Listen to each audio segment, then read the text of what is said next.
G'day and welcome back for another year of Farms Advice Podcast. 2023, and it's already February. Where has a year gone already? A few people would have said that to you. I bet whether you're looking for rain or you're not, you know it must be a Tuesday as we release this podcast on the first Tuesday of February each year. It's been a really busy time of the year for us, coming up to sale time on our farm, drafting up the guests for 2023, and also getting prepped and ready for a few events for myself and also around the podcast. Becoming more involved within the industry is pretty cool to see where it can take us, and also the podcast, what the podcast can do for the industry. Now, I won't actually say Farms Advice in 2023 will be bigger and better, because I'd be pretty happy if it actually remained the same as what it did last year. We had over 100,000 downloads, 13,000 maxed out of monthly listeners, and also I think giving you that consistency throughout the year so that you can improve your daily routine, whether you're an agro, you're an accountant, pulling motivation from it, or you're a farmer actually out in the paddock implementing a few things from an episode, whilst also listening to your professional advisors. And you can actually go and get that day off at some point. 2023 is the year for making it happen.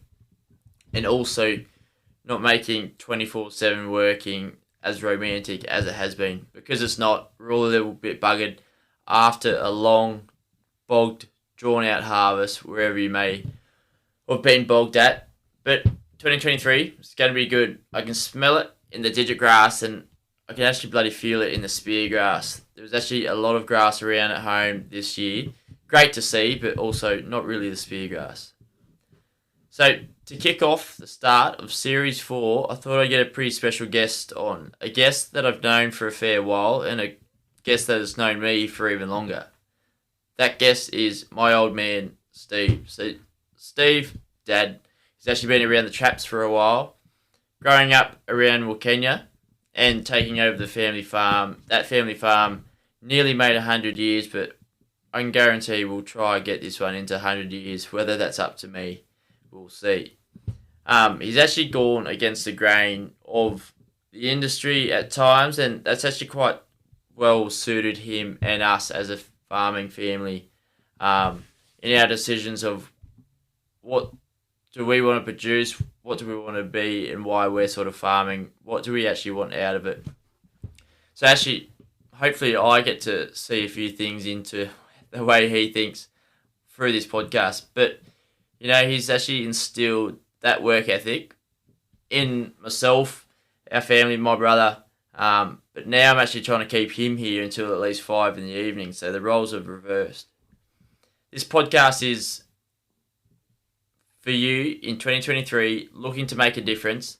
For those who can't actually find the time to research and use something on a on-the-go platform, you can't afford to take the days off or the petrol, let alone the diesel, on a 1,000k trip into a capital for an event, or just need to get those jobs done. This podcast really is for you to tap into the expertise right across Australia, even listening outside of your niche of farming. If you're a livestock producer, listening to the dairy farmers, how do they do it? Or mixed farming and you haven't got quite got your cropping down pat.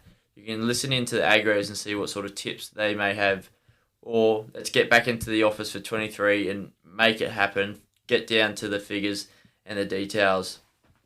We want you to be able to have the tools you need to beat your own benchmark and keep the family farm moving. So, for 2023, please, if you can do one thing for me and the podcast, make sure you subscribe to know that you're going to receive each episode and share it with your mates. That may be two things, but it really makes this podcast reach the other farmers right across Australia. With 85,000 farming families, we'd like to get half of them in a year or two. So to have them listening in monthly, we're already a third of the way for half of that. So not too far off, but not close enough yet. So let's get stuck into 2023 and let's go farming. Well, welcome to the Farms Advice Podcast. Dad, been a long time since getting you on here to see what's going on our farm and everything, and it's just good to get the word out there and good to have you on for our podcast. I don't think you knew I actually ran a podcast or how many people listen for a while, but good to have you in the studio. Thank you, Jack. You'll have to speak up a bit. Thank you, Jack. So let's kick it off like we do with every other guest on the show. You're no different, being my dad, but also the boss of our family farm as well. So tell us about your background. How'd you get into agriculture and where did it start for you? Well, I grew up on the farm, family farm at Wilcannia, in Alara, halfway between Wilcannia and Tilpa, roughly, on the western side of the Darling River. It had been in the family since early 1920s. Went to Yanko Ag School, high school, and done 12 months at the Murrumbidgee Ag College, and then came home and in the early 80s and worked with the parents till 93, I think, and took over from them in 93. Yeah, right. So through your education, like, do you think Yanko did a lot for you? Yanko's stopped now, hasn't it? Only the Ag College has, Yeah, not the high school. Oh, definitely. It did. We had ag at the school and then went on, done certificate ag at the college. School, we milked cows, done pigs. You milk cows beef, at Yanko? Cattle, had chooks, had a veggie patch, which we all got rostered into doing from time to time. The college was a bit different. It probably taught us the basics of ag and administration side and whatnot, and farming side, which we didn't have much of a clue on the farming side coming from a pastoral property. Yeah, so tell us a bit about, I know a fair bit, but listeners out there and everyone in the Western Districts, there's a fair few that listen in. What was it like growing up out at Wilcannia, having the free reign? Oh, it was pretty great. The social community was unbelievable back then. You sort of done what you needed to do and relaxed at times. And we didn't travel too far. Broken Hill mainly for shopping wise. Yeah. Occasionally Adelaide and later years to Dubbo. So.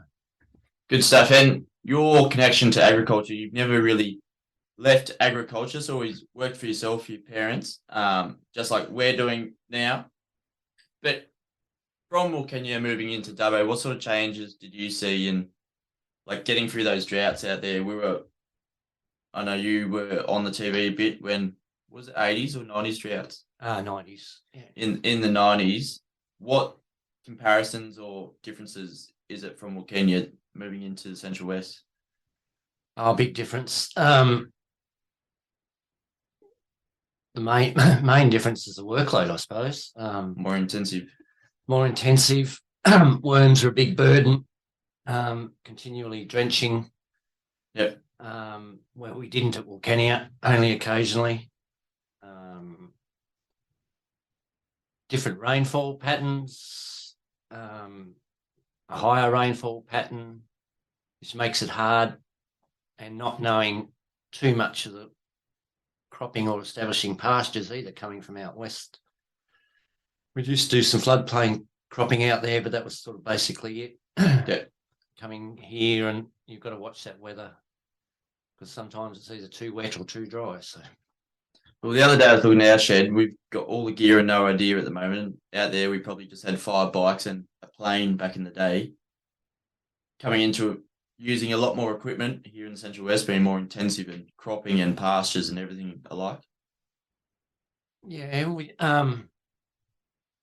that's right. Probably don't think of that side. Equipment-wise, out there was very basic. Had a little dozer, a little tractor, little truck, bike chutes, and that was basically it. Welders and like all your farm maintenance machinery and whatnot. But Yeah, here we've got bigger seeders, bigger tractors, direct drills, leaning towards direct drilling, seeding, and more chemical usage, which is a bit of a no for us coming from an organic accredited place out west as well. So. Absolutely. And for coming to the new region and everything, tell us a little bit about the droughts. You were on the news, I remember as a kid, you and your black hat back in the day. I remember just rolling through, what is it, the Mallee or something, you were getting filmed at the tank there, at the old bore, new bore, or whatever it was. How did you get through consecutive years of droughts from my time, but also the times before with Grandad as well? I'm not real sure. We adjusted a lot of stock back early in the piece in the 80s, and when transport came more available, there was always feed somewhere, so we adjusted stock from sort of Hamilton, Victoria to Dalby, Chinchilla in Queensland. Was that all stock? Yeah. So there's none left at Analara? No, we kept the basic. We just kept destocking until we had the core breeding flock left, which we were able to get around. We didn't feed it all out there because of the cost of dragging feed out there back then. Yeah. Yeah, I think one year we basically destocked to about 200, I think. Yeah. On Analara? Yeah. Shit. And like, what would be your one thing to sort of plough on through? We've got all these older heads and these young blokes think they can get through a drought, but that last one sort of busted them pretty well, especially around this region, new farmers. How do the old farmers just keep plugging on? Everyone calls them resilient, but that word gets thrown around a lot. What would you say, like, how do you get through it mentally and everything like that? Well, here feeding sheep daily was a big for 3 years. Was in this last drought was a big, yeah, sort of got to you at the end. It's a good job it rained. We didn't have another 12 months of it. Well, first of all, I sort of left you on your own to go get someone else's money overseas. So being on your own, feeding out, what got you through? Because that was a pretty long drought. Those calls we were having from England and back and forth and everything. I'm not sure. Oh, because we retained our full breeding stock. Yeah. Very costly. You start buying a road B-double load of grain or pellets every week. It soon adds up. Do you think if we didn't have the stud, you probably would have offloaded a few more? Oh, no, probably not, because that was our breeding stock from original breeding stock. No, we would have held the core breeding ewes somehow or other. Yeah. Well, I think like passing on the farm's advice from what you've done, being a larger pastoralist out at Kenya, and these younger heads, people like myself, trying to sort of learn off what you did, and just all the droughts that you've gone through, and also the floods, I suppose. But let's get down and talk to me about Analara White Dorpers. I know a fair bit about it, but what got you started? What was the sort of initial thing? Grandad used to run merinos. Was it a registered merino stud? Yeah, I was back in the early 60s, yeah, till a drought sort of folded them up in the mid-60s, yeah. Yep. So what piqued you into sort of changing? Because being out west, your neighbours look at you if you do something different, sticking their beady eyes over the fence. What was that like, and how did you actually get started bringing embryos over? Well, I went to a field day in Whitecliffs, and Dennis Russell, which is one of the main founders of the Damaras and both Dorper breeds in Australia and Awassies and so forth. He had some little Dorper ewes. I'm not sure if he had them there or just photos.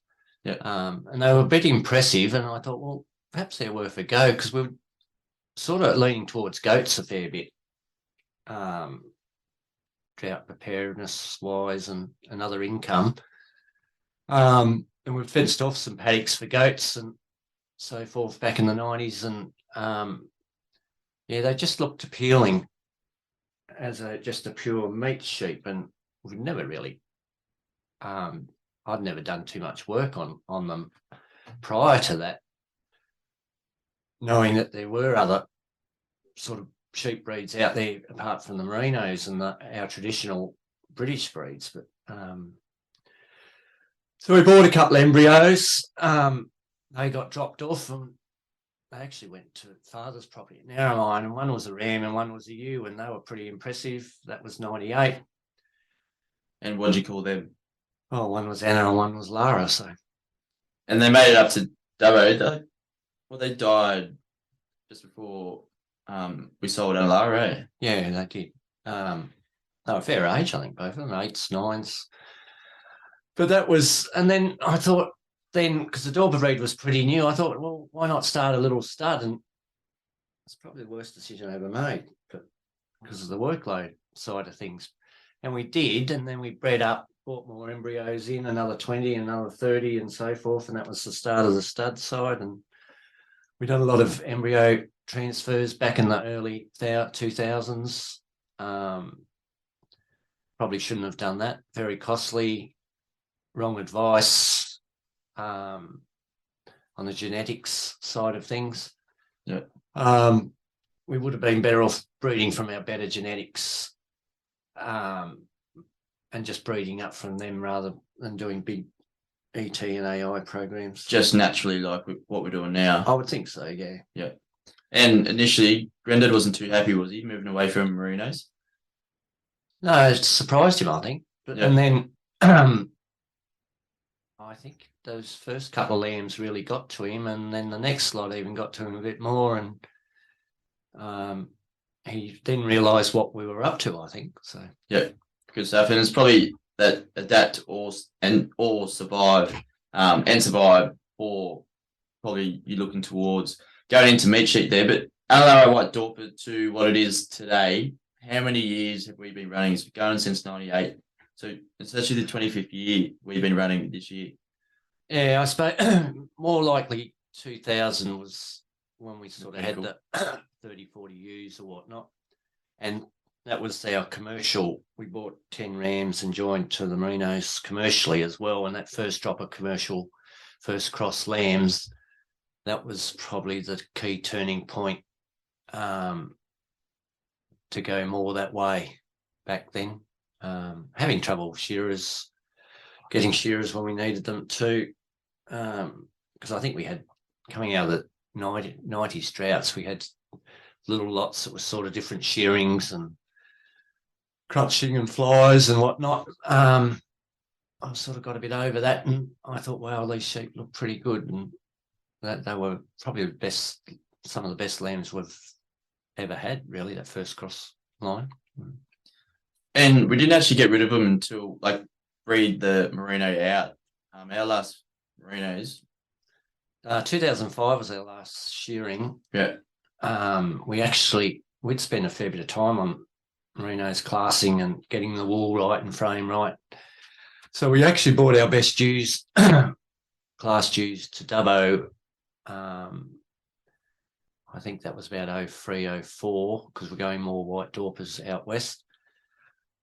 And then I just said to myself, bugger it, we're not mucking around shearing anymore, or flies and whatnot. So I think we sold them later in 2005, and it was purely white Dorpers. Once we got our white Dorper lamb ewe numbers up, I suppose. Oh, they were coming up pretty rapidly too. Yeah. They bred like flies, particularly out west. Unbelievable. Were you breeding just once a year out there? You would have been, wouldn't you? No, we're sort of joining every 8 months, depending on our lambing. We weren't wanting to lamb in middle of January, or January, February, mid-December through to the end of February, I suppose. We tried to avoid that one. But then we'd be pulling rams out of one group of ewes and putting them straight in with another group, trying to build those numbers up rapidly, and which we did. And out there, our commercials, they fell under the organic, didn't they? Yeah. We were going through G&E. We were organically accredited until we left out there. I think we got accredited in about 2002, I think. Yeah. And that was a premium land market, which was selling into at the time up until when we sort of left there, yeah, in 2011. And so run us through AWD, another white dorper. Like, what's the operation look like? Your use, and what's your breeding objectives? It'd be actually good to get this out, like just so I know as well. What are we chasing and why are we chasing it? We want to run five. We're running on 500 to 600 stud ewes. Don't really need to increase that too much. That's supplying enough rams and replacement ewes and so forth. And we've got the commercial operation around 1,500 ewes to at times 2,000. Because the stud operation's so intense in workload related. It's a bigger area, bigger paddocks for smaller groups. Probably need to cut them back more. Yeah. To pull that number into a smaller area, DSC area, and to keep moving forward and buy genetics in every few years and keep improving our genetics, which we're doing every year, but we just sort of aim at land plan figures and so forth, which we really haven't looked at a great deal, but we will be in future. Right, and we've got something coming up for another white dorper just around the corner. Our annual sale's only a week or so away, so. And having that annual sale, the workload, I don't know, we're flat out at the moment. Weekends don't seem to be a thing.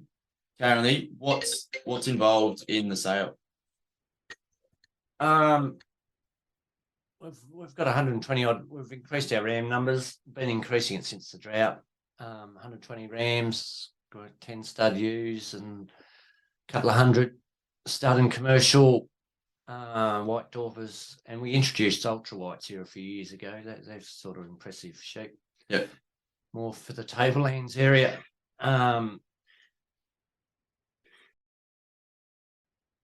You're talking about ultra whites and what they've done for you. What was your reasoning to actually get into them and grow them out? Oh, just something different. There's a couple of other breeds going pretty well in the shedding breed side as well, and then they just look as an alternative. We're not keeping any ewes out of them as yet. We sell all surplus ewes. We're basically just keeping them to see what figures they. Now we're breeding them over our castrate, joining our castrate stud ewes to them, and just having a look and play, see what they do. We're selling probably 40, 50 rams a year of them, and they're different. Well, we're more of because they're a Pole Dorset related breed. They do some tend to go back to wool, but ours seem to be fairly clean. So we want to keep them that way, and they've got a bit more height and a bit more go about them, and being more of a Pole Dorset type frame and whatnot. So I think they'll be competitive against these other newer breeds as well. Yeah. And where do you see meat sheep going forward? Like, where do you see the white dorp, ultra white? There's the Aussie whites out there as well. Where do you see meat sheep going forward? And I think the ewe number side commercially will keep increasing. In total across Australia. In total across Australia, mainly in the harder areas. Yeah. But they do well in all areas. And there's sort of hobby farmer breed too, where people can run 10 to 20 in their back paddock of 10 or 20, 25 acres plus. With shearing and so forth, it's a lot easier for people to run them. They'll sort of run them like little cows rather than have to shear them and fly control and so forth. Yep. And going through everything in this episode, probably something new for you as well, but what do you think the best piece of farms advice you've received from who was like an advisor that you learned off back in the day? Oh, there's quite a few actually. Well, the original dorper importers would have been a big one. Some of them are no longer with us. And right through, there's been someone there. I'm just trying to put names on or think of people, but there's been people right through. And for anyone listening to this episode, what is like one piece of farmers like advice you'd like them to take away?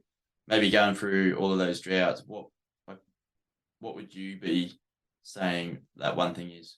I think we've got to be better drought prepared, have a better fodder reserve. Don't be afraid to destock, because you can always buy them back in if necessary. Adjustment side, I'm sort of against it now because it's a bit too hard, costly transport and so forth. Yep. We've got to be more reliant on those government subsidies that way as well. So that's why we've got to be better prepared inside here, but have our pastures better prepared and managed. Yeah. More drought tolerant plants and so forth that will handle a hard time. I don't know whether they will handle that 3-year period, but that's a bit over the top. But there's not too many of them, luckily. Yeah, and like from infrastructure to actually sort of starting now. Now's a pretty good season to get started on drought preparedness and what we can do, rather than sort of saying shit, we're in a drought and starting to prepare from the back of that. I think a fair few people learn and are actually kicked out of farming from that last drought from that. So that's a good one. And for anyone out there that's looking to get in touch with you, Steve, Dad, how can people do so for chasing white dorpers, or just see what you're up to? We've got a Facebook page there. I'm on Facebook. Don't do a hell of a lot with it. Phone's probably the best advice. Yeah. Phone, email. We're on everything. So. Yeah. Well, hit us up at Alara White Dorpers on Facebook and Instagram. Not TikTok yet, but anyway, Steve, Dad, thanks so much for coming in for your first episode. What do you think? That was okay.